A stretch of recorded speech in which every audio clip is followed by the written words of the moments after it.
স্বৈরাচার পতনের বর্ষপূর্তি উপলক্ষে আজকের এই গণমিছিল পূর্ব সমাবেশের সংগ্রামী সভাপতি, আজকের অনুষ্ঠানের প্রধান অতিথি, ফ্যাসিবাদ বিরোধী আন্দোলনের অন্যতম রাহবার, ইসলামী আন্দোলন বাংলাদেশের প্রধান আমির হযরত পীর সাহেব চরমনাই, ইসলামী আন্দোলনের কেন্দ্রীয় নেতৃবৃন্দ, ঢাকা মহানগর উত্তর এবং দক্ষিণের নেতৃবৃন্দ, সাংবাদিক বন্ধুগণ ও সমবেত আমার দেশপ্রেমিক পত্রিকা ভাইয়েরা, আজ 36শে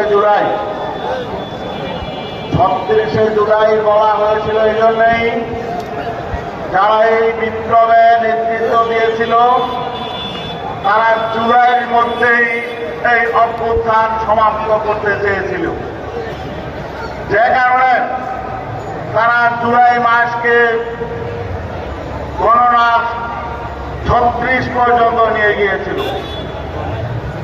যদি অভ্যুত্থান সফল না হতো তাহলে হয়তো জুলাই মাসও আর শেষ হতো না।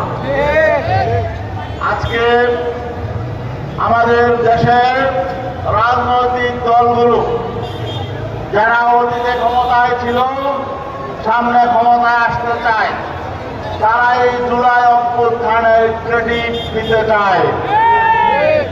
জুলাই অভ্যুত্থান নিয়ে গর্ববোধ করে আমরা আজকে পরিষ্কার বলতে চাই, জুলাই অভ্যুত্থান নিয়ে বাংলাদেশের রাজনৈতিক দলগুলোর গর্ব করার কিছু নেই।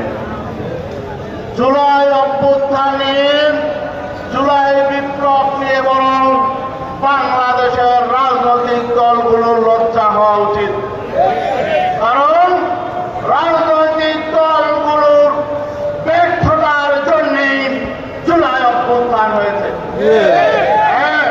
বিগত 15-16 বছর রাজনৈতিক দলগুলো নির্যাতিত হয়েছে, নিপীড়িত হয়েছে, কিন্তু এই ফ্যাসিবাদ বিরোধী আন্দোলনে জনগণকে সম্পৃক্ত করতে পারে নাই, অভ্যুত্থান তৈরি করতে পারে নাই। তার কারণ হল জনগণ এই রাজনৈতিক দলগুলোর প্রতি আস্থাশীল ছিল না।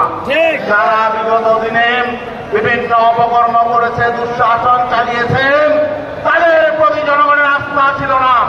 সেই জন্য এই স্বৈরাচার বিরোধী আন্দোলনে, ফ্যাসিবাদ বিরোধী আন্দোলনে রাজনৈতিক দলগুলোর পেছনে জনগণ ঐক্যবদ্ধ হয় নাই।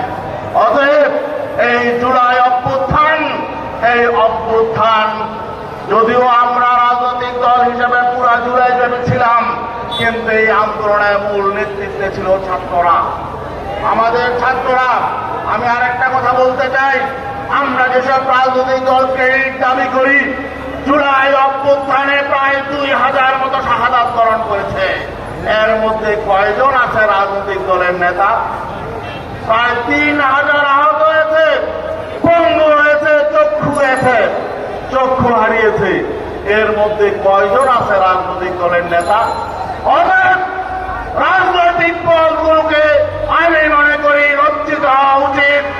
আমাদের সন্তানরা, ছাত্ররা, তারা, শিশুরা কেন জীবন দিল, এই জন্য রাজনৈতিক দলগুলোকে জবাবদিহিতার মুখোমুখি আনা উচিত। আজকে অনেকে বলে আবার 111 হবে, অনেকে আবার প্রচার করে সেনা অভ্যুত্থান হবে, সেনা কূপ হবে, দেশ থেকে বিদেশ